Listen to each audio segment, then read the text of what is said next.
and welcome back to In Pursuit Of. I'm continuing my conversation with Anoj Viswanathan, co-founder of Milaap. And he is in pursuit of ensuring that giving becomes an everyday habit.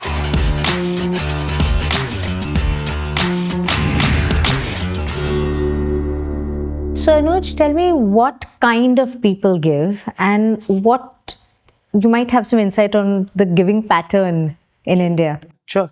I think that has also evolved over the last 15 years, so to speak. So when we started in 2010, India was primarily what you would say as a card economy, so to speak. So if somebody wants to transact online, Make My Trip was coming along, and a couple of shopping websites were coming along, and mostly it was essentially net banking and the cards, etc., which essentially meant there was a certain segment of the society which was essentially contributing. So tier 1, slightly affluent, and so on and so forth. A couple of changes that happened essentially was in, I think, around 2016 and thereabouts, when mobile payments started becoming popular, like the likes of Paytm and so on. And then when UPI came in, we started seeing that, that shift. Now it was not just the tier 1 folks, but we also started seeing people from tier 2 plus tier 3, so on, contributing per se, which all along sort of was fascinating for us, because when we think about giving, we are thinking about a persona of a person, right? Okay, they're making so much money, they want to contribute to the welfare of the others, and so on and so forth per se. But what we really realized was, when it comes to giving, it is across socioeconomic strata. But how do you actually execute it? With mobile payments coming in, suddenly we started seeing people can contribute as small as 5 rupees, 1 rupee, 10 rupees, right? The cost is no longer prohibitive, as opposed to, let's say, processing a credit card or so on, which requires you to have a minimum payment and so on and so forth. And we saw that essentially going into tier 2, tier 3, and so on. We need our youthful audience and their questions to take our mission of sharing stories and journeys to everyone. So please do write in with your questions and share them with us. Today, Anita is going to share certain questions from our audience with our guest. Are there any workshop or program for youth to learn how to crowdfund? So we periodically do once in a month offline events where we don't talk about crowdfunding, but we talk about how crowdfunding can be a means to execute projects. Short answer, not focused on crowdfunding as such, because when people need it, we essentially offer them. But long answer, we do engage young people on other ways and show them how it is possible to execute what they have, whether it's an idea, whether it's a small activity, and how crowdfunding can be a means to it. Thank you, sir. I remember there was one fundraiser for a child in Jalna, required a bone marrow transplant. The child had blood cancer. The father owns a photocopy store in Jalna, very limited means, so to speak, and they needed around 40 lakhs. We spoke to them and so on and so forth, how fundraising works, and explained to them. And this was I think in 2017-18. And we saw in 24 hours, we saw like they had raised like some 6 lakh rupees from like some 8,000 people. And we were like, what's happening here, right?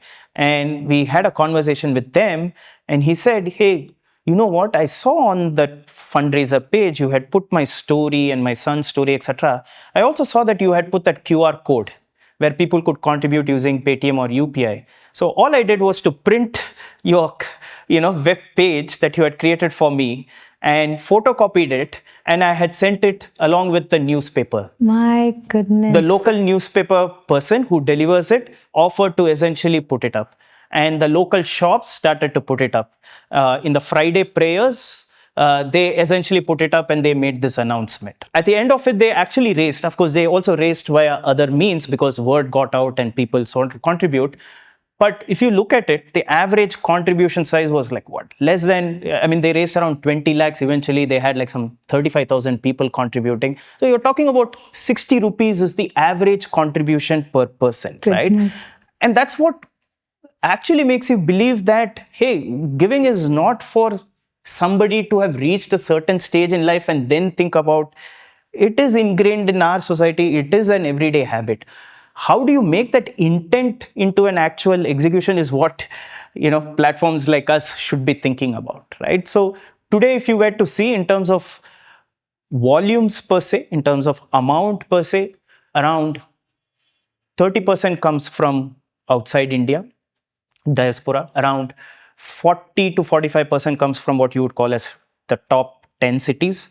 And the remaining around 25 to 30% comes from rest of India per se, in terms of volumes per se. In terms of number of payments, it's almost evenly split between tier 1 and rest of India, because it's a smaller in size in terms of contribution size, obviously, but you could see that it's now and more so after the COVID wave, when everybody sort of realized that, hey, this is also one of the ways by which we could provide support as well as raise support for ourselves. So when people say, who gives? And I say, anybody who has the intent would. And our job essentially is to ensure that intent can become into an action in a very in a seamless way. Just being able to give, it has to be easy. It has to be easy, right? And it's like buying an ice cream, right?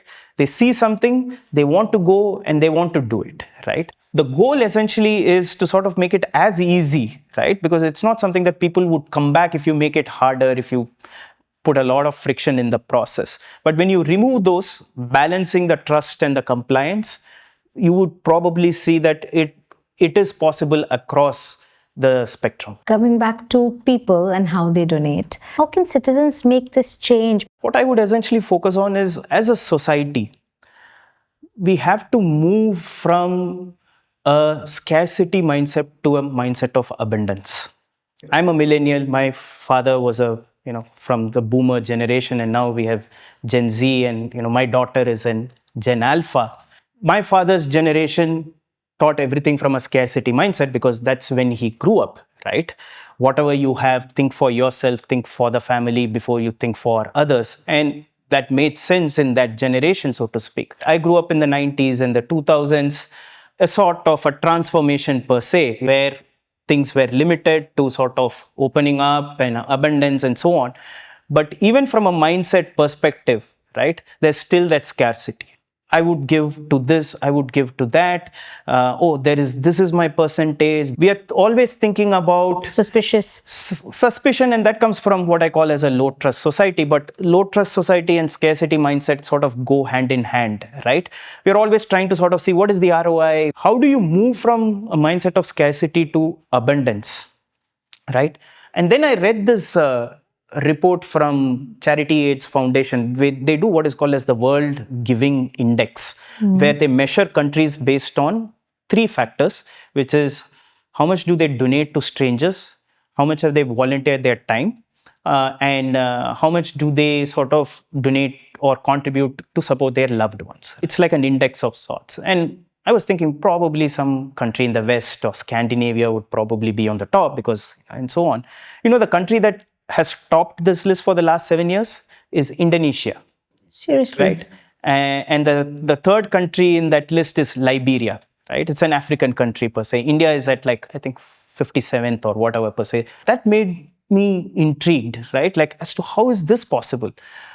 And a large portion of that is primarily because of, what you would call as the role of spirituality, the role of focusing on inner transformation, right? Whenever you have a society where the focus is on transforming yourself, right, then abundance comes. Of course, there are other reasons why Indonesia tops the list, because they're prone to natural disasters. So as a community, they come together and so on and so forth. But as a society, if you look at all the organizations which have been able to raise money or raise resources or do large scale work, they focus on, the common principles, which is your spiritual organizations or any other, close-knit volunteering. It's all focused on love all, serve all, be grateful for what you have achieved, and, try to pass on to the others, right? I think that as a society is something needs to sort of happen. what is that one thing that you wish would change in the social sector landscape in India? One thing. I think there is a huge imbalance when it comes to the giver and the receiver, so to speak, in today's social sector landscape. See, social sector exists because government interventions and marketplace interventions have failed to sort of solve for something, which essentially means it's much more a complex problem, right? Which means the people who are taking a stab at it, right, are attempting to solve a complex problem than what somebody at a marketplace would do, right? But that is never sort of reflected in the way that effort is sort of perceived and valued, right? When it comes to money flow, right? Or whether in terms of control, so to speak, right? It has resulted in a manner where just to exist, there is a lot of alignment that happens towards who is the giver, what is the giver's needs. Recently when Mackenzie Scott, right, ex-Amazon founding member, she essentially gave a no strings grant to like some 400 organizations, close to $2 billion worth of it. I mean, she's like probably one of the 10 richest women in the world. And she announced, I'm going to give my goal and purpose, my life's purpose is to give away my money. And the way I'm going to give is to sort of give with no strings attached. I'm just going to identify organizations and I'm going to just trust them to do what they want to do, right? Of course, they would have filters when you're doing something like that, but they're not going to come and say, hey, my money has to be put to use in this way, right? I think we have to sort of reach there if we truly want the social sector to sort of emerge as a place where talent can come in, where complex problems can be addressed, where we want collaboration to happen. These are all the things that people keep talking about. How do we attract talent? How do we get collaboration? How do we replicate this? All of this can happen only when there are, the resources required comes with no strings, because you have to trust the people attempting it. That's very, very right what you said, actually. So we will end on that note. Thank you. Thank you so much. Thank you. It's been a real pleasure talking to you. Same here. Thank you for watching. Do remember to subscribe to our channel. We'll be back with yet another guest very soon on In Pursuit Of.